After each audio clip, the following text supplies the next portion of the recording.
అందరికీ నమస్కారం. నా పేరు అర్చన.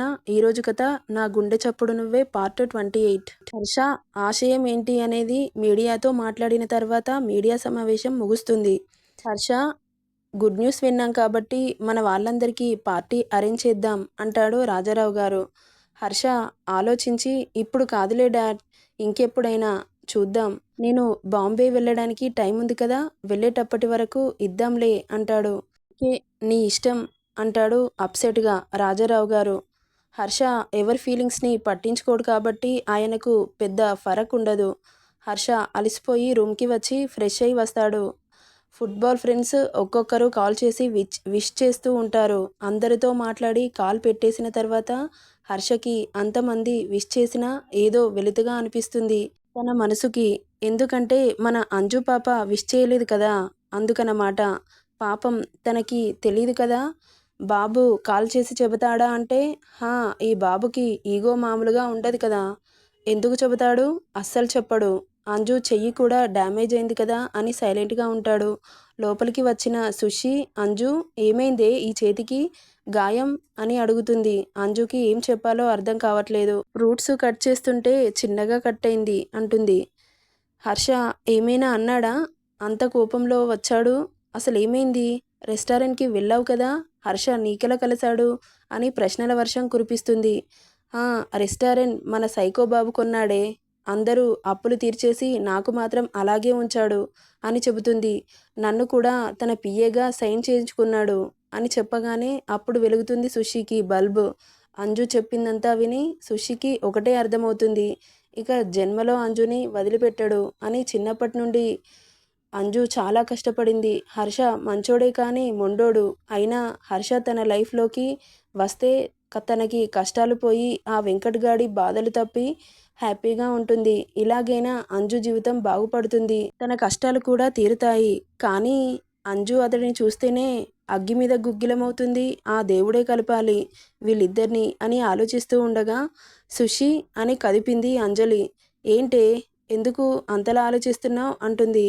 ఏం లేదులే, తిన్నావా ఏమైనా అంటుంది సుషి. తినలేదు అంటే బాధపడుతుందని తిన్నాను అని చెబుతుంది. సరే వెళ్ళి పడుకుందాం పదా అంటూ ఇద్దరు బెడ్ మీద వాలుతారు. మార్నింగ్ నుండి ఆలోచనలతో అలసిపోయిన అంజలి పడుకోగానే నిద్ర పట్టేస్తుంది. ఇక్కడ హర్ష సార్ అంజు గురించి ఆలోచిస్తూ ఆ రోజు ఆఫీస్కి వెళ్ళలేదని ల్యాపీలో వర్క్ చేసుకుంటూ ఉంటాడు. అంతలో డోర్ నాక్ సౌండ్ అవుతుంది. డోర్ ఓపెన్ చేస్తాడు హర్ష. డాడ్ మీరేంటి ఇంకా పడుకోలేదా? లేదు హర్ష, నీతో ఒక విషయం మాట్లాడాలని వచ్చాను. ఏంటి డాడ్? నువ్వు రెస్టారెంట్ కొన్న విషయం నాకెందుకు చెప్పలేదు?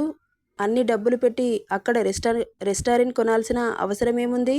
నీకోసమే డాడ్ అంటాడు హర్ష. అంతా అబద్ధం, మన బేటీ కోసం రీడర్స్. నా కోసమా అని కొడుకు మాటలకు పొంగిపోతాడు రాజారావు. అవును డాడ్, మీకోసమే. ఎందుకు నాన్న?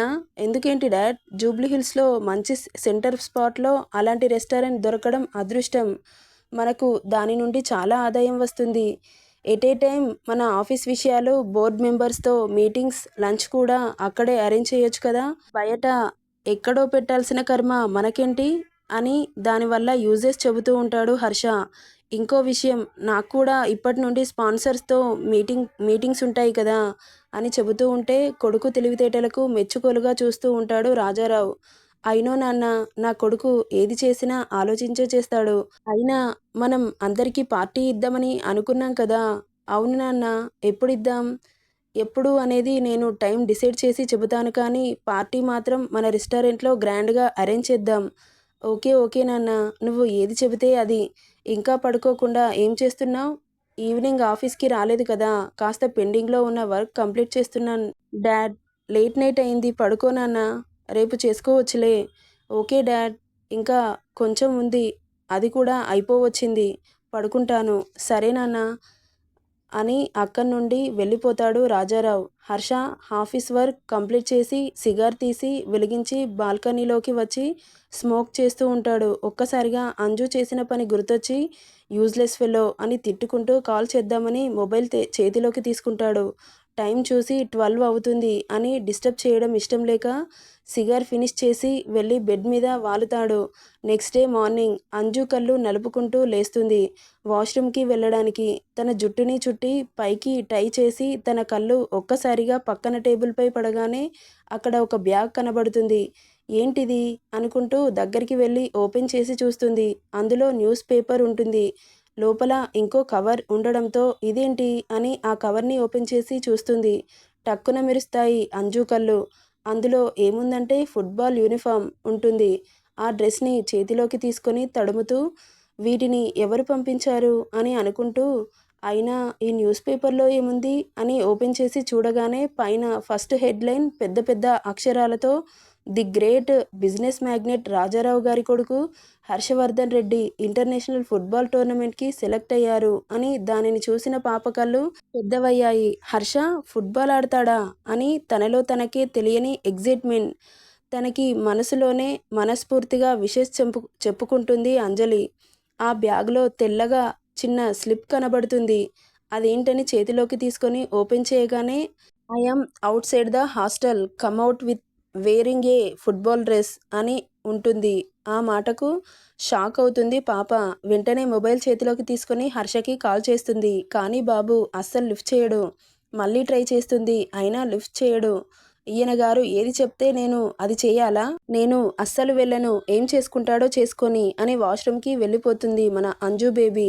ఆరాంసే జలకాలాటలు ఆడుతూ హర్ష చెప్పిన విషయం మర్చిపోయి నెమ్మదిగా బయటకు వస్తుంది. అంతే, ఒక్కసారిగా షాక్ పాప. ఎదురుగా ఉన్న కటౌట్ని చూసి కళ్ళు పెద్దవి చేసి తననే చూస్తూ ఉన్నాడు బాబు. సుషి కోసం చుట్టూ చూస్తూ ఉంటుంది అంజలి. బాబు వచ్చాక పాప ఉంటుందా? ఎప్పుడో పరారైంది. అప్పుడే బాతింగ్ చేసిన పాప తెల్లని శరీరంపై అక్కడక్కడ నీటి బొట్లతో ఇంకా బ్యూటిఫుల్గా కనబడుతుంది హర్ష కళ్ళకి. పింక్ కలర్ ఊరిస్తున్న లిప్స్, చేపలాంటి కళ్ళు, కనురెప్పలు టపటపా కొడుతూ తననే షాక్ అయి చూస్తుంది. బాబు తన ట్రాన్స్లో నుండి బయటకు వచ్చి, ఏంటి నా ఓపికని పరీక్షిస్తున్నావా? బయటికి రమ్మని చెప్పాను కదా అంటాడు. నేను చూడలేదు అంటుంది. వెంటనే అంజు బుగ్గలు హర్ష చేతిలో చిక్కి, అబద్ధాలు చెబితే టంగ్ తీసేస్తానని చెప్పాను కదా, మళ్ళీ ఎందుకు అబద్ధం చెబుతున్నావు అంటాడు. నేనెందుకు అబద్ధం చెబుతున్నాను, నిజమే చెబుతున్నాను అంటుంది. ఇంకా గట్టిగా వత్తి పడతాడు. నొప్పికి అమ్మ అంటుంది. అరవకు, నాకు కోపం తెప్పించే పనులు చెయ్యకూడదు అని చెప్పాను కదా, ఎందుకు కోపం తెప్పిస్తావు అంటూ తన బుగ్గలని వదిలి చూస్తాడు. తన వేలి అచ్చులు పడి ఎర్రగా మారాయి బుగ్గలు. నా కోపానికి ఎందుకు బలవుతావు? చెప్పిన పని చేస్తే ఇలా అయ్యుండేది కాదు కదా. నేను వెళ్తున్నాను, నువ్వేం చేస్తావో తెలీదు. 2 మినిట్స్లో నా ముందుండాలి విత్ వేరింగ్ ఫుట్బాల్ డ్రెస్ అంటూ వెళ్ళిపోతాడు. సచ్చినోడు టార్చర్ చేస్తున్నాడు అని అనుకుంటూ హర్ష తెచ్చిన డ్రెస్ని వేసుకొని కిందకి వెళ్తుంది అంజు బేబీ. సుషి కనబడడంతో తనకు ఏం చెప్పాలో అర్థం కాక వెళ్తున్నాను అన్నట్లు తలూపి అక్కడి నుండి వెళ్తుంది. 2 మినిట్స్కి 1 సెకండ్ లేట్ అయిందని బాబు హారన్ సౌండ్ కొడుతూ ఉన్నాడు. అక్కడ హాస్టల్లో ఉన్న కొంతమంది మన అంజు బేబీని చూస్తూ ఉన్నారు. ఏంటి నాకు ఈ టార్చర్? అందరూ వింతగా చూస్తున్నారు నన్ను. అంతా వీడి వల్లే అనుకుంటూ దగ్గరికి వచ్చి నిలబడుతుంది. హారన్ సౌండ్ గట్టిగా మోగిస్తాడు. వీడు చేసిన సౌండ్కి హాస్టల్ అంతా నన్నే వింతగా చూస్తున్నారు. ఈ బైక్ ఎక్కకపోతే ఈ సిటీ మొత్తం చూసేలా చేస్తాడు మహానుభావుడు అనుకుంటూ బైక్ ఎక్కుతుంది. ఎక్కడికి అని అడగాలని ఉన్న బాబు కోపం చూసి దడుచుకొని మౌత్ మ్యూట్ చేసుకుంటుంది పాప. ఎంతసేపైనా తనని విష్ చేయట్లేదని బాబుకి కోపం పీక్స్లో ఉంటుంది. బైక్ని స్పీడ్గా గాలిలో డ్రైవ్ చేస్తూ ఫుట్బాల్ గ్రౌండ్లో ఆపుతాడు. అంజలి బేబీ దిగుతుంది. ఇప్పుడు ఇక్కడికి ఎందుకు తీసుకొచ్చావు అంటుంది. మన ఫస్ట్ నైట్కి స్పాట్ ఇక్కడ పెడితే బాగుంటుందా అని ఆలోచిస్తున్నాను, అందుకే నిన్ను అడిగి డెకరేట్ చేయిద్దామని తీసుకొచ్చాను అనగానే కళ్ళు నోరు పెద్దవి చేసి చూస్తుంది పాప. పద అంటాడు. నేను రాను అంటుంది. ఏ ఎందుకు బేబీ, ఈ స్పాట్ నీకు నచ్చలేదా? ఇంకెక్కడైనా ప్లాన్ చేద్దామా అంటాడు. ఛీ అది కాదు అంటుంది. మరేంటి? నీతో ఆడటం నాకు ఇష్టం లేదు. ఏ ఎందుకు?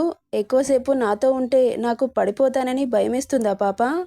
అంత లేదు, నా హార్ట్ అంత వీక్ ఏం కాదు. అయితే పద అంటాడు. వాడి బాధ తట్టుకోలేక వెళ్తుంది పాప. స్టార్ట్ చెయ్యి అంటాడు పాపకి బాల్ ఇస్తూ.